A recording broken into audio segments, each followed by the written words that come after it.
Inamin nga po mga idol ng isang analyst na isa sa mga naging rason ng pagkatalo ng Dallas Mavericks laban sa Boston ay ang kakulangan ng legit na third option o third scorer sa opensa. Ito na nga ang mismong rason bakit kinuha nila si Klay Thompson na siyang magsisilbing kanilang third option sa mga gagawing plays ni na Luka Doncic at Kyrie Irving. Alam naman nga ninyo na isa para naman nga pong legit shooter si Klay at kapag naging mainit ang kamay nito, sigurado nga pong magtatala siya ng malaking puntos at hindi magmimintis. Ngunit kahit man lumakas lalo ang opensa ng Dallas, masyado rin naman nga pong naapektuhan at bumagsak ngayon ang depensa sa pagkawala ng kanilang best defensive player na si Derrick Jones Jr. na siyang ginagamit nilang main defender sa mga superstar na kanilang nakakalaban. Medyo magkakaproblema nga dito si Coach Jason Kidd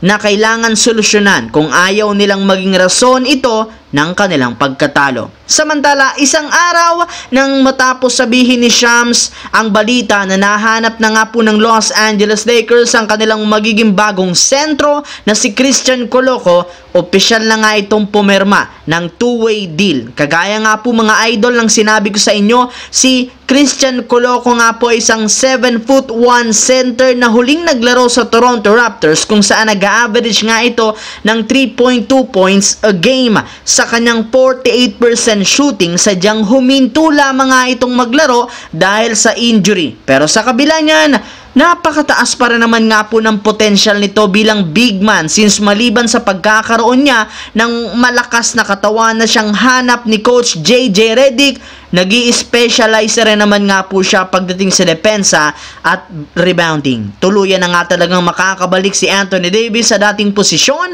nang walang kahirap-hirap next season kasabay ng paggamit ni Coach Redick ng Twin Tower. Hindi na rin naman nga si Coach Darvin Ham ang coach ngayon ng Lakers kaya mas madaming game plan ang kanilang magagamit. At ayon sa lumabas na balita, mas priority nga po ang paggamit ng Twin Tower sa pagpapabalik kay Anthony Davis na madalas sa power forward. Mas maganda nga ito kumpara last year dahil sa ganyang paraan maa-outsize nito ang kanyang katapat kaya makakagalaw nga siya ng mas maayos sa opensa at depensa.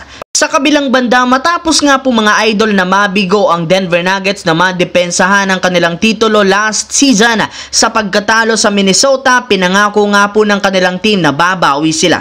Ngunit sa kasamaang palad, imbes na lumakas, mas lalo nga daw humina ang kanilang team sa pagkawala ng ilang mga championship player kagaya ni Kentavious Caldwell-Pope at Reggie Jackson. Dahil dito, naniniwala nga po si Gilbert Arenas na hindi man lang nag-improve ang lineup ng Nuggets. Ayon pa dito, kung siya nga daw ang head coach ng Nuggets, mangangamba na nga daw siya sa kasalukuyang kalagayan ng team lalo pat hindi nga sapat ang mga nakuha nilang mga bagong malalaro. Alam naman nga po niya na magiging competitive pa rin ang Nuggets sa West salamat kina Nikola Jokic at Jamal Murray.